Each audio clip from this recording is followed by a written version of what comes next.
slide share. And I'm Pastor Dave Cuyers from Country Bible Church in Boonville. And we are going to revisit a little bit on the 4 chapters in Ezekiel that are about Egypt, the nation of Egypt. Israel and Egypt they're almost like bedfellows. There's so much interaction between them. We're going to look at a little bit of that today. So last time we looked at Ezekiel 29 and 30. So remember, there's 4 chapters that deal with Egypt, and it's the biggest block of information about Egypt probably that we have. There's a lot of others also, but so today we're going to try and look at 31 and 32. And I found this, a satellite picture of the river Nile, just to kind of give you a little taste of what this is. That's the ocean out there dumping into the Mediterranean. Remember, we talked about it before. This is called the Lower Nile. And down here to the south is called the Upper Nile. And it doesn't have to do with anything other than elevations. So the river starts way up here, a little bit higher elevation, and it meanders and went down and flooded the nation of Egypt every year just about. David Hawking's notes are very, very good on this. David Hawking, and I would defer to, there's a lot of controversy in the couple of chapters we're going to look about. But David Hawking spent, I think he's got a master's on Egyptology or something like that. He's got a undergraduate degree on it. And then he went and lived there for many years. So he's basically an expert on Egypt. But he does this little overview. I'm sorry that you have to squint a little bit. Remember, the first 4 chapters were about Israel and mostly about the call of Ezekiel and his ordination. And then the first 24 chapters are all about Israel, just line after line how bad they've gotten. And then when we get to 25 through 20 up to 28, it went through all of the curses proclaimed for all of Israel's neighbors. And line by line went through and declared their crimes and the punishment to come for it. And then our 4 chapters, 29 to 32, was all about the one neighbor, Egypt. And it's in depth. We're going to take a careful look at it. So turn, if you would, to Ezekiel chapter 31. And I've got a lot of the verses in the PowerPoint today, so I'm hoping I can be clever enough to remember which ones I printed on the slide and which ones I'm going to read from the Bible. So, but I'm sure I'll err also. But we're going to first deal with 1 through 9 of chapter 31. Verse 1, in the 11th year, in the 3rd month, on the 1st of the month, the word of the Lord came to me, saying. Now that's an action-packed verse. There's no other religion on the planet Earth, or ever has been, that has these kinds of details about the exact day of when these things came. And again, we're going to look at this. The word of the Lord came to me. That's a profound statement. I've got a couple slides coming up about it. Again, you're forced, when you read that, to either say that's true or that's a lie. There's no middle ground on it. Either the Lord spoke to Ezekiel and he got direct communication with him, or Ezekiel's a liar and he's lying for the Lord, which is even worse. Verse 2, Son of man, say to, okay, we got to Pharaoh, king of Egypt. So we know who this letter is addressed to. It's coming to Ezekiel from God, and he's commanded to say to Pharaoh, king of Egypt, and his hordes, the nation. And then he says, whom are you like in your greatness? So we've got Ezekiel receiving the communication. Pharaoh is the recipient of this prophecy. But then he throws in this simile here of like. Who are you like in your greatness? And then he says, behold, Assyria. So now we've got 3 players in here. We've got Ezekiel, we've got Pharaoh, and we've got Assyria. Assyria's been long gone by this time. I'm convinced that the Lord's basically saying to him, think back on Assyria, okay? But it says Assyria was, you see the past tense there, a cedar in Lebanon. Why did it go small screen on me? Oh man, I hate when I do that. So behold, Assyria was a cedar in Lebanon. Cedars in Lebanon are famous. If you think of the monstrous California redwoods that we have, you're on the right track. With beautiful branches and a forest shade and very high, and its top was amongst the clouds. So we're talking about beautiful, huge, big trees with valuable wood in them, and they're just to the north of Israel in Lebanon. But in this case, Assyria. But he says Assyria was a cedar in Lebanon. Was the nation a cedar?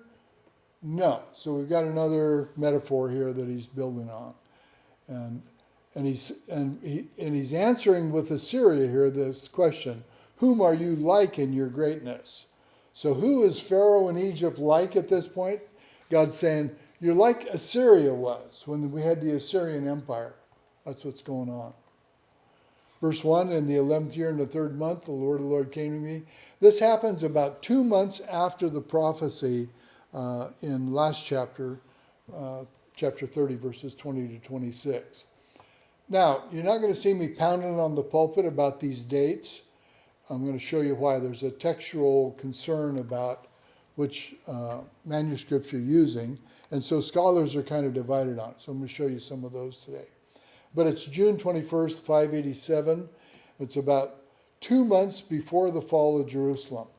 So this is 2 months before the fall of Jerusalem. When we get to chapter 33, then the Babylonian exiles get word of this, about the fall. But at this time, they're still in the dark about it. Okay, I touched on this earlier about the word of the Lord came to me in verse 1. I wanted you to see how unique this phrase is to Ezekiel here. He uses it 46 times in his 48 chapters. That's a lot. And he's using it as a marker, if you would. I wanted to put these other up here to show you that Jeremiah is the second. He uses it 9 times also. But almost non-existent other than that. These few little ones here and there. So this phrase is almost an Ezekiism, if you would. Very unique to Ezekiel. And the reason I'm making a big deal about it is he's using it for dividing the text. He's telling you, this is a different vision. The word of the Lord now came to me on this day and said to me, is kind of the way he's going. Verse 2, whom are you like? Well, I see the like as a simile or a similitude. It's a figure, and I copied this out of my dictionary. It's a figure of speech involving the comparison of one thing with another thing of a different kind. So he's got a nation, Assyria, and he's saying that, Son of Man, say to Pharaoh, king of his lords, whom are you like? So he's talking about Egypt, and he's saying, you're like Assyria. And then he's going to go into this extended metaphor that Assyria is like a Lebanon cedar. So I see this as what's called an extended metaphor. And it goes all the way from verse 2 to verse 18. This idea of Assyria being a tree and Egypt is like that tree. So to Pharaoh, king of Egypt, is like Assyria as a tree. It's to Pharaoh, especially Pharaoh. It's also to the whole nation, but it's very much about this particular Pharaoh. I'm going to show you that in a little bit.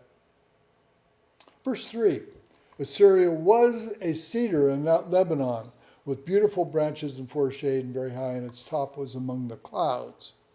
So again, Assyria wasn't a cedar tree, but it's the idea of the majesty and the height and how everything benefits from a huge tree like that. We see the same thing in Daniel chapter 4 with King Neb. But here he's past tense. In 722 BC, they carried off 10 of the tribes. That's how God used them. And that's how mighty and powerful Assyria was. He brought them in to judge the 10 northern tribes. And they were vicious, brutal guys. We have carvings in stone of them, taking brass hooks and put it up through the captive's jaws and hook on a chain tied to a donkey. And you better keep up with, not a donkey, a camel. You better keep up with a camel. You're being taken captive to Assyria. So we have other deals of them skinning captives and alive, and terrible tortures that they did. Nothing like the Roman Catholic Church did, but almost as bad. So, verse 3, behold, Assyria was a cedar. Oops, that's a duplicate slide. Please make note of that for me and I'll pull it out. So let's read from 4 to 9, I'll read it for you. Ezekiel chapter 31, verse 4. The waters nourished it. Deep springs made it grow tall. Their streams flowed all around its base and sent their channels to all the trees of the field. So it towered higher than all the trees of the field. Its boughs increased and its branches grew long, spreading because of abundant waters. All the birds of the air nested in its boughs, and all the beasts of the field gave birth under its branches. All the great nations lived in its shade. It was majestic in beauty with its spreading boughs, for its roots went down to abundant waters. The cedars in the garden of God could not rival it, nor could the pine trees equal its boughs, nor could the plane trees compare to its branches. No tree in the garden of God could match its beauty. I made it beautiful with abundant branches, the envy of all the trees of Eden in the garden of God. So now we've jumped back to this references to the garden of God in Eden again. And God's comparing this nation, Assyria, as a beautiful big tree to the trees in the Garden of Eden. And I apologize if you're having trouble following along with me. I realized what I did was I have so many notes in my old Bible that I swapped them today. And it's in the one we used to 30 years ago use as a Pew Bible, the NIV. So that's why you... So watch for differences between the two translations next time I start reading it. So verse 10 brings up another therefore. What do we say about therefores? What's the therefore? Verse 9 tells us, if we look before verse 10, that's what the therefore is about. God says, I made it beautiful with the multitude of its branches, and all the trees of Eden, which were in the garden of God, were jealous of it. Okay, so do trees become jealous of each other? No, we're using this as an allegory, a metaphor again. He's saying all of the nations were jealous of Assyrian Empire. It was huge. It was the biggest, for a long time, it was the biggest empire on the planet. And apparently all the other nations were jealous of the Assyrian Empire. And he tells us about the multitude of its branches. It was spread all over the whole planet, basically. 31 verse 10, we get this therefore. Therefore, thus says the Lord God. Why? Because of your beauty. Thus says the Lord God, because it's high in stature and has set it top among the clouds, and its heart is haughty in its loftiness. Pride raises its ugly head again. And that's almost always the problem with these nations. And that's what's happened. Who made it beautiful? Did Assyria make itself beautiful? God says, I made it beautiful. I'm the one that made it this tall and lofty, and its branches spread out, and all the nations were being blessed by the Assyrian Empire. And yet, what do? They think, well, same thing King Neb did in chapter 4 of Daniel. Look at the wonderful city that I have built, King Neb said, and he got ate grass like an ox for 7 years. So pride does it again, I say. That's what the therefore is therefore about. God made it beautiful. They took the credit for it. Major problem, not just in ancient times. We've got to guard minute by minute, or we'll fall into this same trap. God pours out a blessing on us, and we take credit for it. It's the greatest sin that there is pride. And God hates it. And he humbles those. He blesses those who humble themselves, and he takes vengeance on those who are prideful. So we need to be on full alert all of the time for our pride, and are we stealing God's glory by what we say and what we do? And if you watch yourself, if I watch myself, I see it happening all the time. It's just real easy. First thing on our lips needs to be to give praise to God. CBSB translation says, it grew proud on account of its height. And I like that. It's this haughty is a tough word in the NAU. But proud on account of its height and beauty and spreading branches, God says. Verse 11, therefore I will give it into the hand of a despot of the nations. He will thoroughly deal with it. According to its wickedness, I have driven it away. So now we're talking about God giving the Assyrians over to King Neb, who ran over the top of them. So this huge Assyrian empire fell and to the Babylonians, and then they became the Babylonian Empire, even bigger and stronger. And God says that you, King Nebuchadnezzar, are that head of gold. You are the chief of the nations, if you would.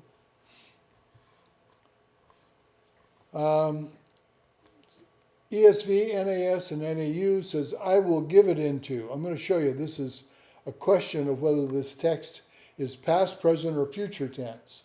And there's a textual criticism issue that's going on here. So that's why I wanted to bring it up, because some of your Bibles you're going to go, well, that looks like it's future tense, or that's present tense, or that's past tense. Why is there a difference? Why are you reading something different in your Bible than I'm reading in mine? And if you look at those three translations, they say, I will give. Is that past, present, or future? Future tense, right? KJV has, I have therefore delivered. Okay, I like that. The fact that he has, past tense, have means past tense, delivered. But that doesn't speak about whether it's happened or not yet. Can you see that? I can deliver someone over a package, but they haven't opened it yet, kind of a deal. New King James straightens that out, says, therefore I will deliver it. Okay, well, which is it? Is it have or is it will? And they're working out of the same text. CSB says, I determined to hand it over. That's good. Again, I past tense made the determination to hand it over, but we're not making a position on whether Assyrians are destroyed or not yet. Net Bible NIV, I gave it into the hands. Young's literal, I give him into the hand. So give is more of a present tense about the giving. Net's Bible has, I gave him over. New Jerusalem Bible, I have handed it over to the past tense on this. So you've got this issue going on here between the texts of whether we're talking about Assyria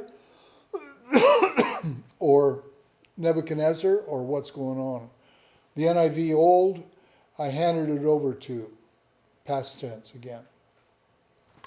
Let me read 12 through 18 and we'll see if we can. It makes more sense as we go along with it. Verse 12, chapter 31.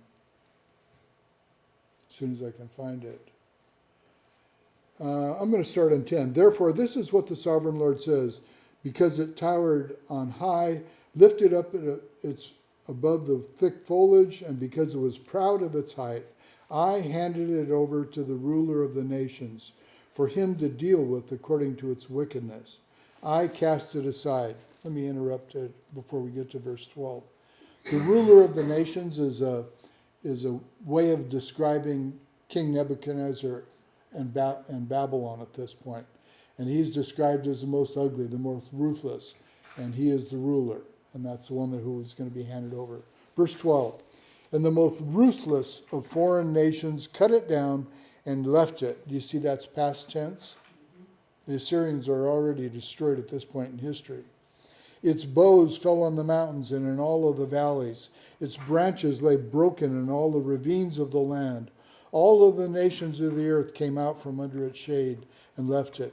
All the birds of the air settled on the fallen tree, and all the beasts of the field were among its branches. Therefore, no other trees by the waters are ever to tower proudly on high, lifting up their tops above the thick foliage. No other trees so well watered are ever to reach to such a height.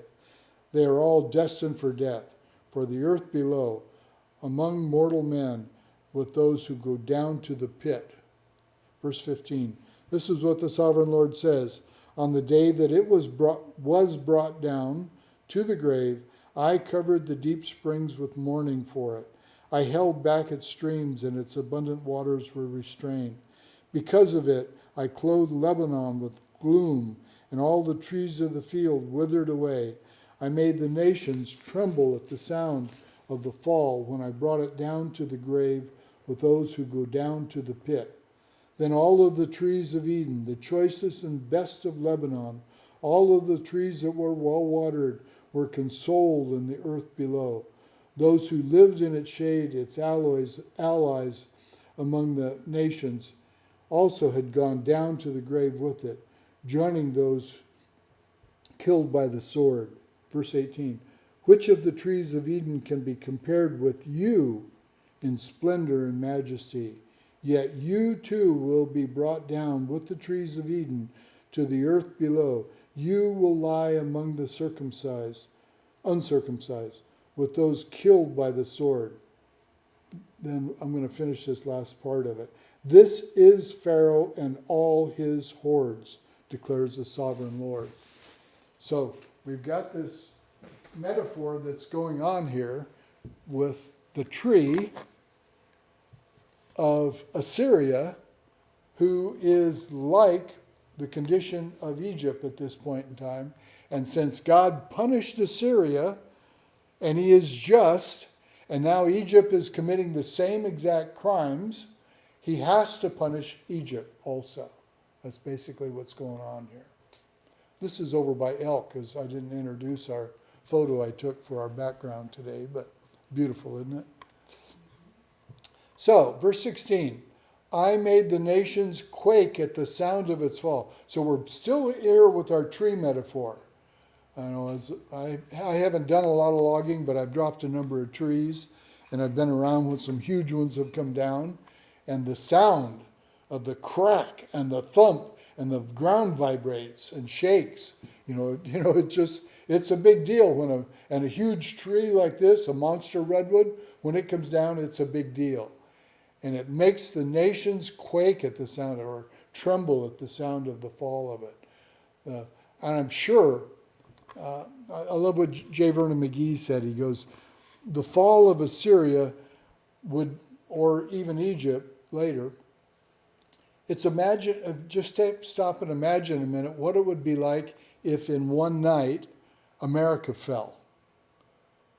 All of the interconnections we've got with all of the other nations and the contracts that are out there and the supply deliveries that are dependent on it and the financial transactions that are going back and forth and the commerce and the trade and the on and on and on. And all of a sudden go from this mighty world empire to boom, like a big falling log hitting the ground and the ground shakes because of it.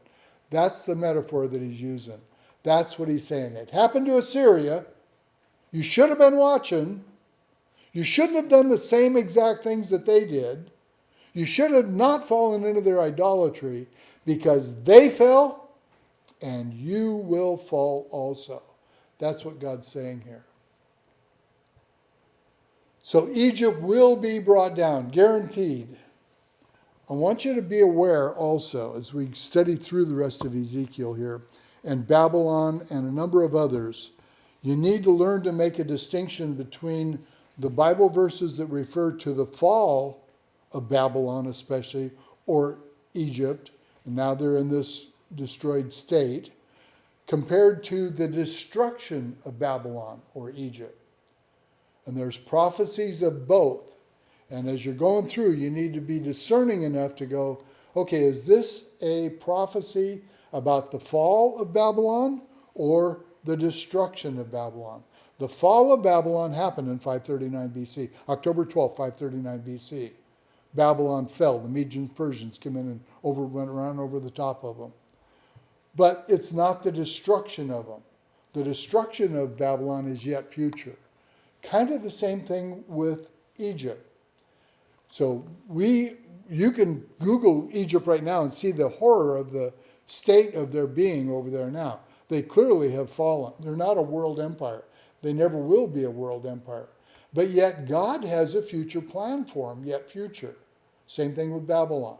And it's coming. It's getting closer and closer every year. There's going to be a highway that's going to run across Egypt. We'll talk about that next time. So, Ezekiel 31, verse 18. To which among the trees of Eden are you, and he's speaking to Egypt, thus equal in glory and greatness?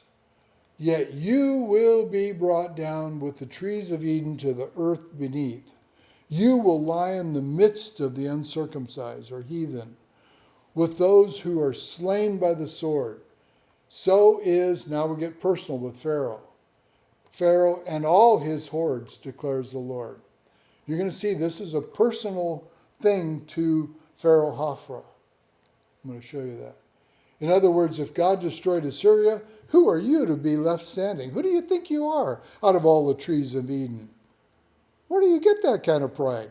Remember, it's a pride issue that's going on here. Okay, let's flip over to chapter 32. And I think I got a few verses that I printed also. And we're going to look at 1 through 16 as a block. But verse 1, in the 12th year, in the 12th month, on the first of the month, the word of the Lord came to me saying. So very similar to what we had in chapter 31, verse 1. You can see how the Lord broke up Ezekiel's visions and nailed them with the date, so there's no question about when we got them. And this is about 2 years after chapter 31 that this vision comes to Ezekiel. And God orders a second lamentation. Think of a funeral dirge. You know, those mournful songs, that, especially down in New Orleans or whatever, they get that funeral dirges going on. That's what God commands for Egypt. So the Ryrie Study Bible notes say that on March 8, 585 BC, 1 year and 7 months after the fall of Jerusalem, and 2 months after the news reached the people in Babylon. So, Archaeological Study Bible on page 1358 says the day was March 3rd, 585 BC. If the Septuagint is followed, it's the 11th year. The chronological order of the ancient oracles is preserved, making the day March 13th of 586. So, and this drove me crazy as I'm studying and preparing for this, because I got really good scholars on 2 or 3 sides here that are dating this slightly different. And it has to do with whether they're following the Hebrew or the Greek Septuagint, apparently. But again, this is the word of the Lord. I showed you something very similar before, but I wanted to show you that here that Ezekiel uses this 46 times to mark the order in his Bible and declare when he gets these visions. So, verse 4, David Hawking especially talked a lot about this. 32 verse 4, I will leave you in the land, I will cast you in the open field, I will cause all the birds of the heavens to dwell on you, and I will satisfy the beasts of the whole earth with you, meaning they're going to eat your carcass. I will lay your flesh in the mountains and fill the valleys with your refuse. So this verse 4 is kind of interesting because of the precision with which it was fulfilled. I will leave you in the land. It's exactly what happened to him. You know how the pharaohs were about their burial place. We've still got their pyramids all over the desert out there, and they went to elaborate means to preserve their carcass, and they were the world's best at mummifying pharaohs so that their physical body would be there at the rejuvenation of all things that they look for. But here, God says, I will leave you on the land. I will cast you out in an open field. I will cause all the birds of the heavens to dwell on you, and I will satisfy the beasts of the whole earth with you. You're going to be plundered by Babylon, is what he's saying. They're going to haul away your wealth. And your body, your physical body, is not going to get buried. I will lay your flesh on the mountains and fill the valleys with your refuse. And what a prophecy. I mean, can you imagine if the Lord sent a prophet now and said, this is what's going to happen to America and the reigning president of the time? It's like, whoa, are you kidding me? He's not even going to get buried? No fancy military burial ceremony and no place in Arlington Cemetery for him. He's going to decompose on the city streets. That's kind of what's going on here. David Hawking says that Pharaoh Hophra fulfilled this prophecy completely. He has no pyramid, no burial. He was just dragged out into the desert and the wild animals ate his carcass. And the people were that ashamed of him, apparently. So, very, very different piece of Egyptian history. And again, David Hawking is I misspelled his name. Sorry about that, Dave. Hock it is. Make note of that for me. I got to fix that. Thank you. So, verses 7 and 8. And when I extinguish you, I will cover the heavens and darken their stars. I will cover the sun with a cloud, and the moon will not give its light. All of the shining stars in the heavens will darken over you, and will set darkness on your land, declares the Lord God. Okay, so this is a bit of a challenge, because if that literally happened in history, you'd think we'd have a record of it.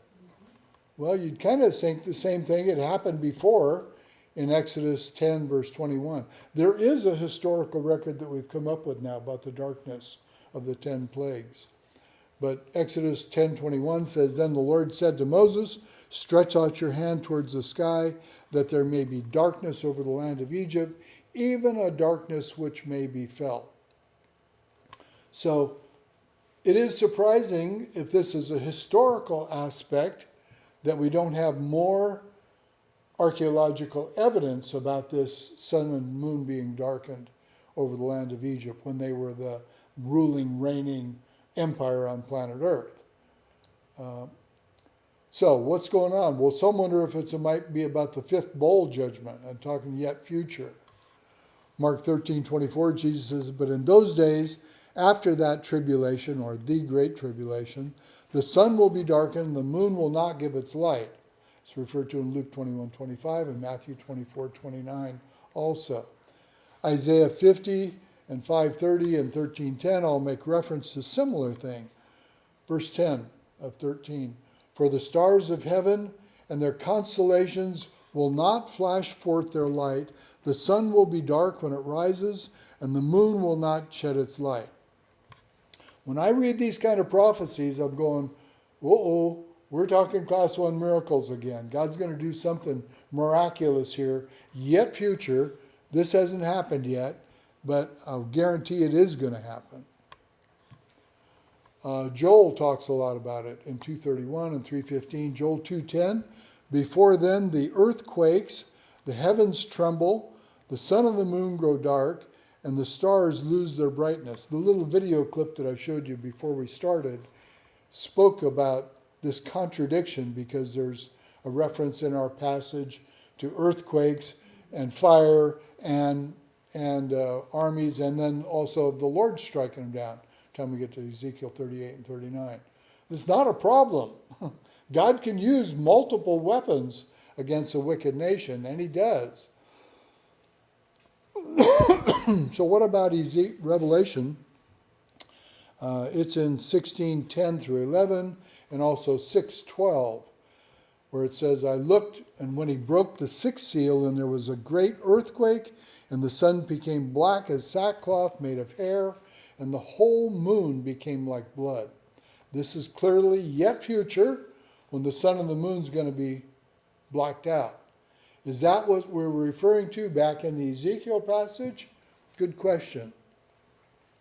It comes up in Ezekiel 32, verse 7, our passage, Amos 8:9, Luke 21, Mark 13, and Matthew 24. All of the Olivet Discourse speak of this. So Jesus see it as a yet future that this is going to happen. But this one specifically for Egypt, I'm not of the opinion whether it's a unique one for Egypt or whether it's incorporated with the fifth bowl judgment one. GraceThroughFaith.com is a really good source. They got a question about the darkness of the fifth bowl. When the fifth bowl judgment hits, the Bible says darkness covers the throne of the beast. How long will it last? I can't imagine it will last until the time Jesus comes in his second coming, because there is the assembling of the armies at Armageddon, and they need light to fight that battle. Am I right or am I off base? Or will the darkness last until the second coming? I did a search, but I couldn't find any conclusive answers. Their answer: you couldn't find any conclusive answers because the Bible doesn't say how long the darkness will last. But Matthew 24:29 tells us that immediately after the Great Tribulation ends, the sun will be darkened and the moon will not get its light. For this, it appears that the sun and the moon will have given their light again following the fifth bowl judgment. Therefore, the period of darkness during the fifth bowl judgment must be a temporary one in Revelation 16:10 through 11. So, could it be there's a separate and unique one that will only be over the land of Egypt again, like it was in Exodus 10? I wouldn't rule that out. It could be a unique class 1 miracle that God's going to do against Egypt. So let me read 17 to 32 also. We are in chapter 32, and we want to go to verse 17. And this starts out with our date again to mark off this section. In the 12th year, on the 15th day of the month, the word of the Lord came to me. Son of man, wail for the hordes of Egypt and consign to the earth below both her and her daughters of mighty nations, with those who go down to the pit. Say to them, are you more favored than others? Go down and be laid among the uncircumcised. They will fall among those killed by the sword. The sword is drawn. Let her be dragged off for all her hordes, with all her hordes. From within the grave, the mighty leaders will say of Egypt and her allies, they have come down, and they lie with the uncircumcised, with those killed by the sword. Assyria is there with her whole army. She is surrounded by the graves of all her slain, all who have fallen by the sword. Their graves are in the depths of the pit, and her army lies around her grave. All who spread terror in the land of the living are slain, fallen by the sword. Let me stop there at verse 24. And I don't think I did a slide on Old Testament hell references, but this is one that I should include on my list. This passage here is clearly not a pleasant death, and it's down there with the uncircumcised in Sheol, in hell. So it's an interesting passage, because there's many that don't believe that the Old Testament teaches a torment in hell, and they're wrong. So, verse 22 brings up this Assyria, or the old name Asshur. Verse 22, Assyria, or Asshur, and I put in the brackets, is there, and all her company, her graves are round about her. All of them are slain, fallen by the sword. So we got a horrible description of Assyria. And my Accordance Bible software says Asshur was located on the Tigris River near the southern edge of the Assyrian heartland.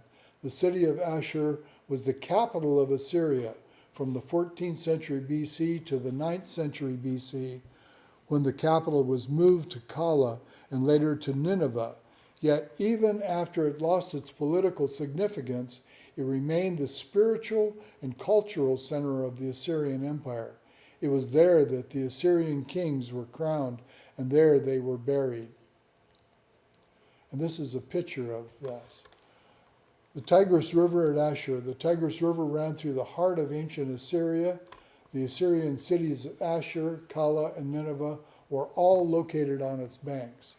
And this is a copyrighted photograph by George Gerster. But huge water. This is the Tigris that's going to dry up in the end times also. Let me read 24 and 25. And I think I'm going to read the whole thing so I don't have to keep picking up my Bible. At least down to 29. 24 of chapter 32 of Ezekiel. Elam is there with all her hordes around her grave. All of them are slain, fallen by the sword. All who have spread terror in the land of the living went down uncircumcised to the earth below. They bear their shame with those who go down to the pit. A bed is made for her among the slain, and all her hordes around her grave. All of them are uncircumcised, killed by the sword, because their terror has spread in the land and the living. They bear their shame with those who go down to the pit. They are laid among the slain. Verse 26, Meshech and Tubal are there, with all of their hordes around their graves. All of them are uncircumcised, killed by the sword because they spread their terror in the land of the living. Do they not lie with the other uncircumcised warriors who have fallen, who went down to the grave with their weapons of war? Those swords were placed under their heads. The punishment of their sins rested on their bones, though the terror of their warriors have stalked through the land of the living. You too, O Pharaoh, now we get personal again. You too, O Pharaoh, will be broken and will lie among the uncircumcised with those killed by the sword. Edom is here, her kings and all her princes, despite their power. They are laid with those killed by the sword. They lie with the uncircumcised. They who go down to the pit. I'm going to stop at verse 30.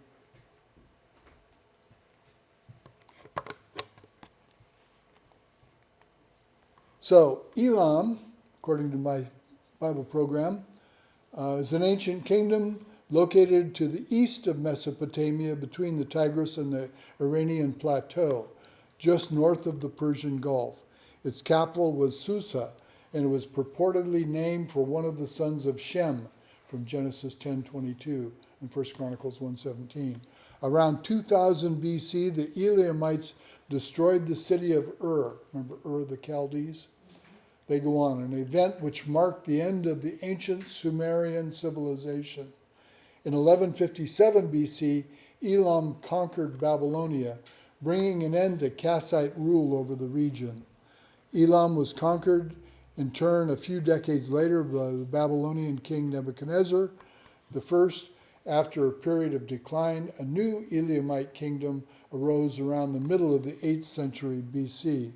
But its periodic conflicts with Assyria eventually led to its conquest by the Assyrian king Ashurbanipal in 640 BC. Elam was later absorbed into the Persian Empire, and Susa became one of the capitals of the Achaemenids. So Photo Guide 4, Figure 1 has the modern city of Susa looking west across the Mesopotamian plain. The conical tower in the center of the photograph is the traditional tomb of Daniel. Susa was the capital of ancient Elam and was later made a capital of the Persian Empire by Darius I. So this cone-shaped tomb there, historically at least, was where they laid down Daniel.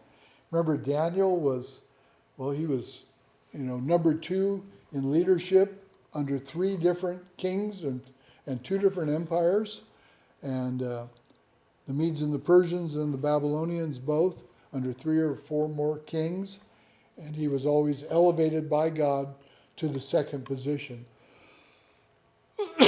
And we believe that he was the one who trained and taught the Magi, the magicians, if you would, the ones who studied the skies and the clouds. And when the wise men come at the birth of Jesus, we believe their disciples, many generations later, 500 years later, of Daniel's.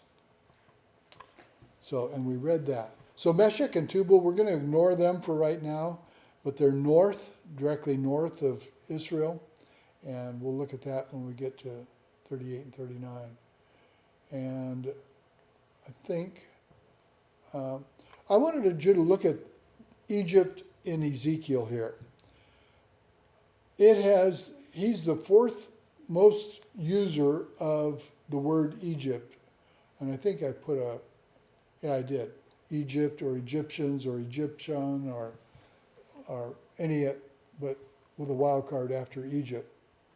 Of course, Genesis and Exodus is all of the historical relationship they had, the whole story of Joseph going into captivity and then the Exodus out of it with all the plagues on Egypt.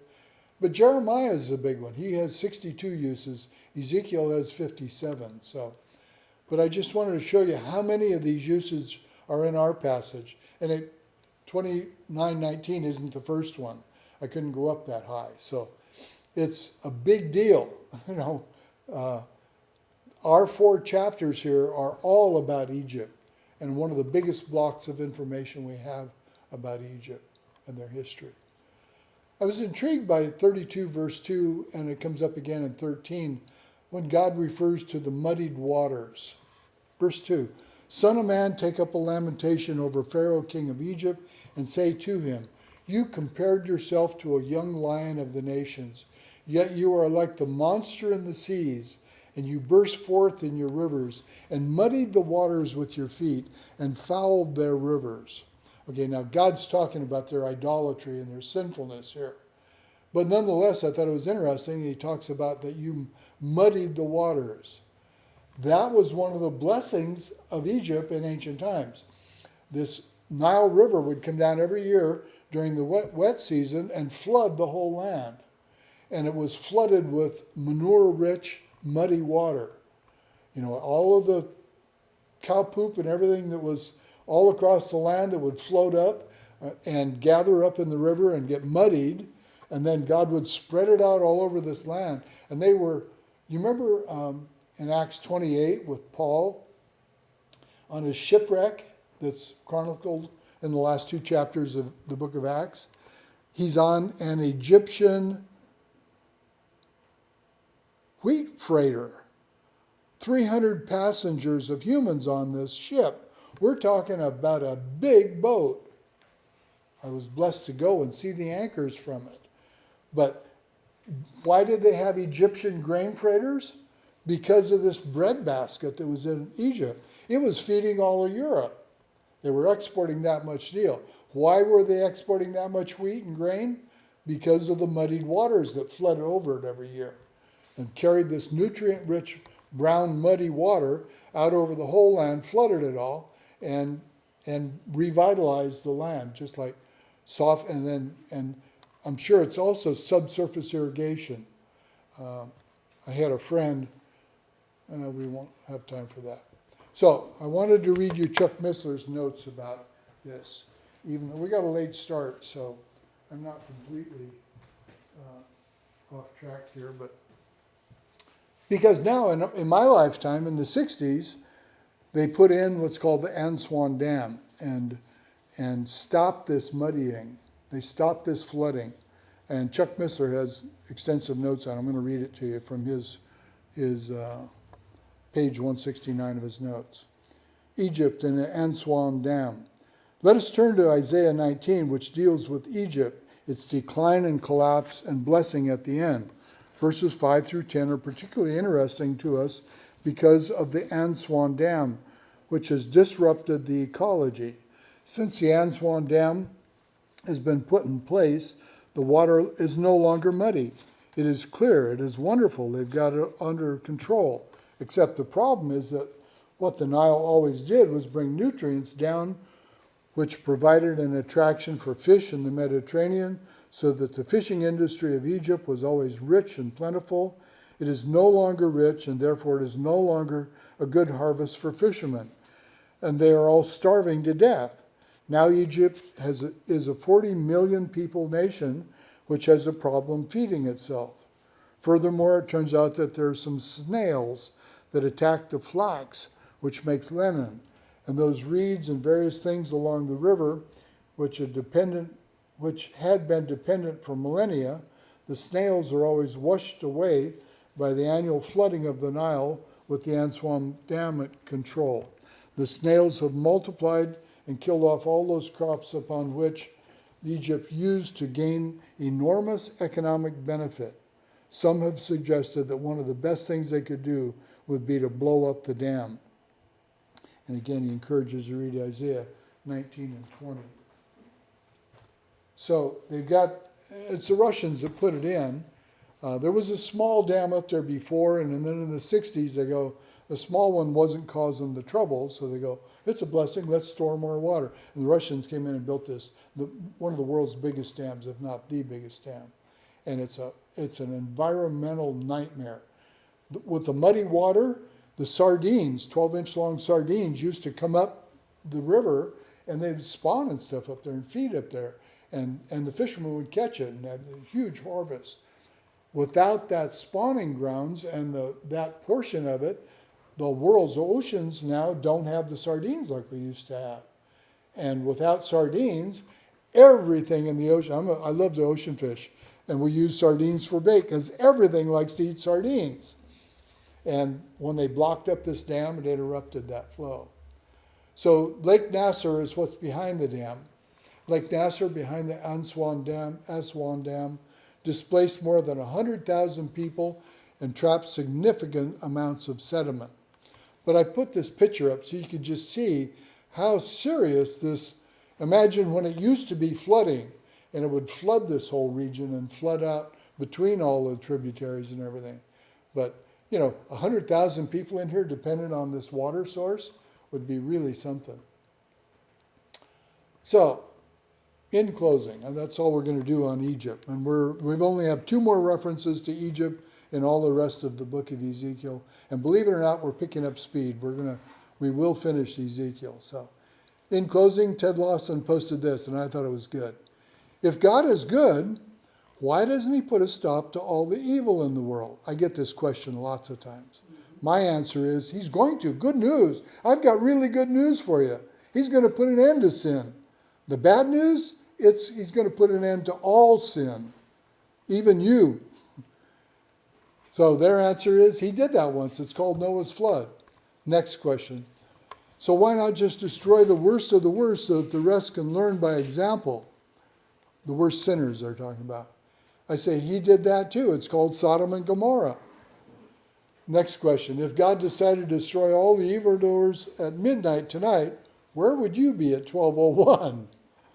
Don't mistake God's patience with his tolerance. Take advantage of the time and turn from your wickedness today. So I love that. So I say, go forth boldly for Christ and proclaim the good news, because judgment is coming. And let me see if I can terminate this, and then we'll close with a word of prayer, and we will quit.